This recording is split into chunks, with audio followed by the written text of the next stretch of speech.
शेतकऱ्यांचं नातू आलं म्हणून आम्हाला खूप भारी पोट भरल्यासारखं वाटलं. आम्हाला चांगलं म्हणजे पहिला सगळं आधार अभिमान आल्यासारखं वाटलं. आम्हाला पुढं काय एवढी आशा कशाची, पोट तर भरतंय आम्हाला सगळं तर आहे, पण ही लुचकानी दोन्ही तिन्ही सगळ्यांनी सगळ्या पूर्ण गावामध्ये बी जरा ही झालेलं आहे. तर तुम्ही आले तर आम्हाला इतकं समाधान वाटलंय की सांगूनच उपयोग नाही. आंबेडकर बाबासाहेब आंबेडकरांचा, बाबासाहेब आंबेडकरांचा, बाबासाहेब आंबेडकरांचा. इथे उपस्थित सर्वांना माझा जय भीम, राम राम, जय मल्हार, जय लवजी. मित्रांनो, आपल्या गावामध्ये जी पूर परिस्थिती आली आणि जे नुकसान आले त्याच्यामुळे एक खूप गंभीर परिस्थितीत आणि खूप भीषण नुकसान असं आपल्या इकडे झालं.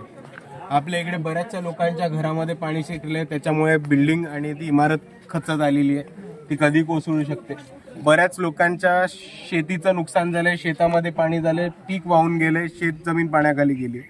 त्याचबरोबर घरातल्या ज्या गोष्टी होत्या, इलेक्ट्रॉनिक्स होत्या, मोटरसायकली होत्या, वस्तू होत्या, त्या सगळ्याचं मोठ्या प्रमाणात नुकसान झालंय आणि बऱ्याच लोकांचं जनावरं आणि ढोरं सुद्धा वाहून गेलेली आहेत. ही परिस्थिती आहे. तर आता आम्ही एक गोष्ट आपल्याला सांगू इच्छितो आणि ती मी तुम्हाला स्पष्ट करू इच्छितो की आम्ही सरकार नाही आहोत, आम्ही सत्तेत नाही आहोत, पण प्रत्येक तळागाळातल्या माणसाला मदत करण्यासाठी आणि इकडच्या लोकांना न्याय मिळवून देण्यासाठी आम्ही सतत लढत राहू आणि त्याच नात्याने आज आम्ही तुमच्यापर्यंत पोहोचलो. मी वंचित बहुजन आघाडीच्या इकडच्या टीमला एवढीच विनंती करतो की सगळ्यात पहिले एक नोंदणीची मोहीम चालू करा. ज्यांची घरांचं नुकसान झालंय त्यांची एक वेगळी यादी करा. दुसऱ्या बाजूला ज्यांची जनावरं गेली आहेत त्यांचा वेगळी यादी करा. ज्यांचे नुकसान झालंय सामानाचं त्यांची वेगळी करा आणि ज्यांच्या शेतीचं आणि शेतमालाचे नुकसान झाले त्यांचं वेगळी करा. तर अशा 4 वेगळ्या याद्या संकलित करा. आपण सर्वांना मी एवढीच विनंती करतो की वंचितची टीम जेव्हा आपल्याकडे येईल तेव्हा फक्त त्यांना कृपया सहकार्य करावं, त्यांना सगळी माहिती द्यावी. ती माहिती एकदा संकलित झाली की कलेक्टर साहेबाला पकडून, जिल्हाधिकारी साहेबाला पकडून ते सगळं मंजूर करण्याची जबाबदारी आम्ही घेतो. दुसऱ्या बाजूला इथे सरकार 3000 4000 हे जनावराला रेट देते. आमची ही मागणी असणार आहे की प्रत्येक जनावराचा जो बाजारभाव असेल तोच त्या माणसाला मिळायला पाहिजे. दुसऱ्या बाजूला जो महाराष्ट्र शासनाने आपल्याला दर दिलाय 5000 पर्यंतचा, 6000 पर्यंतचा, तो खूप अपमानास्पद आहे आणि आपल्याला तो बिलकुल मंजूर नाहीये. आपण जर बघितलं असेल तर पंजाबच्या सरकारने 80,000 रुपये पर हेक्टर हा दर कबूल केला होता आणि तेवढाच दर ह्या महाराष्ट्र शासनाने द्यायला पाहिजे, ही सुद्धा आमची मागणी असणार आहे. त्याचबरोबर इकडे मला बऱ्याच लोकांनी सांगितले की प्रायव्हेट मनी लेंडर्स, बजाज फायनान्स आणि अशा सगळ्या लोकांनी आपल्याला थोडे लोन्सवरती, थोड्या कर्जावरती आपण बऱ्याचशा गोष्टी घेतल्या.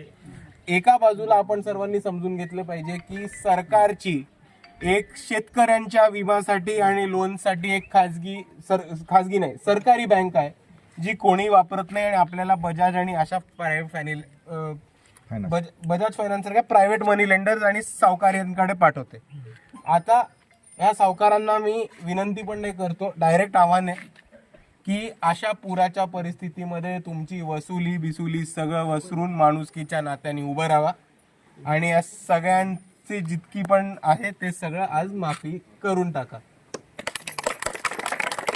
हे बजाज फायनान्सला माझी विनंती पण नाही आहे, हे डायरेक्ट आव्हान आहे की पूरग्रस्तांच्या मागे माणुसकीच्या नात्याने उभं राहा, नाहीतर तुम्ही वसुली करत जा, परत या गावात आलात तर आम्ही तुम्हाला गावाच्या बाहेर जाऊ नाही देणार. आज आम्ही हे ठरवतोय. आणि त्याचबरोबर अजून एक मदत वंचितच्या टीमला करा, ते म्हणजे इथे आरोग्याचं कॅम्प लागणार आहे का, मेडिकल कॅम्प लागणार आहे का, त्याचबरोबर अन्नधान्य, कडधान्य हे लागणार आहे का, आणि त्याच्याच बरोबर आता परत पेरणीसाठी बियाणं आणि पीक शालेय वह्या पुस्तकं आणि शाळेसाठी वह्या पुस्तकं. त्याचबरोबर बाळासाहेब आंबेडकर जेव्हा अकोल्याचे खासदार होते तेव्हा त्यांनी तिकडच्या कलेक्टरला सांगून एक महत्वाचा पूरग्रस्तांसाठी एक मोहीम चालू केली होती की पंचनाम्यानंतर येतील ते पैसे येतील, पण तातडीने 5,000 रुपये हे मिळाले पाहिजेत. ते त्या काळी 98 साली बाळासाहेबांनी केलं होतं. तर त्याच धर्तीवरती आपण इकडच्या कलेक्टरांना सांगा की पंचनाम्यानंतर जितके मिळतील तितके मिळतील, पण पंचनाम्याच्या आधी प्रत्येक माणसाच्या हातात 15,000 तरी किमान दिले पाहिजे, तेवढी आपण मागणी करू. ताबडतोब देणे गरजेचे आहे. कारण खायची पंचायत आहे, बरोबर. अन्नदान येते भरपूर, परंतु आता काय झाले, घर साफ करायची, पाण्याचा प्रश्न, लाईटचा, बाकीच्या गोष्टी आहेत, त्याला वेळ जाणार आहे. परंतु प्रपंच हा फक्त ह्यांच्याकडे जे स्टीलची भांडे आहेत त्याच्या व्यतिरिक्त काही राहिलेलं नाही. सगळा प्रपंच मातीत गेलेला आहे. घर नव्यानं उभारणार आहे. तिथला सगळा जी आपण उभा राहिलेला आहे हा एरिया सगळा मजूर करणार आहे. ह्यांच्याकडे कुठली शेती नाही, काय नाही, सगळी मजुरी ज्यावेळेस जाईल आणि यानंतर 2 महिने 3 महिने मजुरी मिळेल अशी शेताची परिस्थिती नाही. पूर्ण शेती वाहून गेलेली आहे. ह्या लोकांना कुठल्याही प्रकारची मजुरीशिवाय पर्याय नाही. बरोबर. तर जरी तुमच्या ताकदीनं जेवढं होतं होईल एवढं सहकार्य करा. आम्ही तर करतोच गाववाली या नात्यानं, किंवा इथले स्थानिकचे नेते करतायत, पण तुम्ही वरच्या लेवलचे नेते जेवढा आवाज उठवता येईल यांचा प्रपंच उभा करण्याची जबाबदारी सर्वस्वी तुमची आहे. ही मी यांच्या वतीनं गाववाल्याच्या वतीनं बोलतो. आम्ही तुमच्या पाठीशी आहे. तुम्हाला काय गरज लागली आम्हाला सांगा, आम्ही उपस्थित राहू पंचनामा सगळे. परंतु ही सगळी मजूर आहेत. ह्यांच्याकडे कुठली शेती नाही, कुठली काय नाही. ह्यांची जनावरं गेलेत, फक्त ह्यांची राहिलेत ते रॅक वगैरे जी जड वस्तू आहे ती वाहू जागा सगळे जी भांड्या सहित सगळे वाहून गेले. ह्यांना नव्याने प्रपंच. आणि तुम्ही जी सामाजिक संस्था आहेत बाबा, मोठे देवस्थान असतील, यांना विनंती तुमचा जिथं संपर्क आहे त्यांना करून, जेणेकरून ह्यांना भांड्याचं किट, शालेय वस्तूचं किट, 4 ग्लास, 4 ताटं, 4 वाट्या, एवढं जेवढं सहकार्य होता येईल एवढं करावं अशी आमची गाववाल्याच्या वतीनं, सरपंचाच्या वतीनं विनंती आहे. दादा, ह्याच्याकडे आरोप केला जातोय की खऱ्या लाभार्थी बाजूला राहिल्यात आणि खऱ्या लाभार्थ्यापर्यंत मदत हे कार्य असं मिळत जात नाही, असं बाईटमध्ये आम्हाला काही महिलांनी बोललेलं आहे. सगळं चुकीचं आहे. काय प्रायव्हेट जे आता वैयक्तिक आहे का, हे सरपंच आहेत, त्यांना एखादा यांचा दोस्त आहे बाहेर, त्यांनी फोन केला बाबा सरपंच असा असा चारा पाहिजे, हे सगळ्यांना मदत करू शकत नाही. ही गावाची जबाबदारी आहे की बाबा ह्यांना मिळेल. सरपंच थोडं अडचण येते, जी गव्हर्नमेंट मदत येते, सरपंच या नात्याने सरपंच सगळ्याच्या घरी जाऊन पोच करतात, सगळे पोच करतात. इथं माड्यातील मिनलताई साठे असतील, नगराध्यक्ष दादासाहेब साठे असतील, त्यांनी साहेब 600 लोकांचा कॅम्प भरवला. 600 लोकांना जेवण 6 ते 7 दिवस त्यांनी पूर्ण यांना सगळ्या साड्या, कपडे, लता लागल त्या गोष्टी, यांची शाळा ओपन केली. आज ही शाळेत लोक आहेत, आपण जाऊ बघू तिथं. त्या दोघांनी सगळ्यात जास्त सहकार्य गावाला केलेलं आहे. त्यांचं आम्ही ऋणी आहे सगळं गाव. आणि त्याच पद्धतीने आणि सरपंचांनी जी शासकीय आहे पूर्ण फोकसमध्ये आहेत. आरोग्य असेल, सगळं असेल, प्रत्येक वैयक्तिक लोकांची सरपंचांनी भेट घेऊन वैयक्तिक मदत केलेली आहे. सरपंच एवढा लहान वयात त्यांनी भरपूर कार्य केलेलं आहे.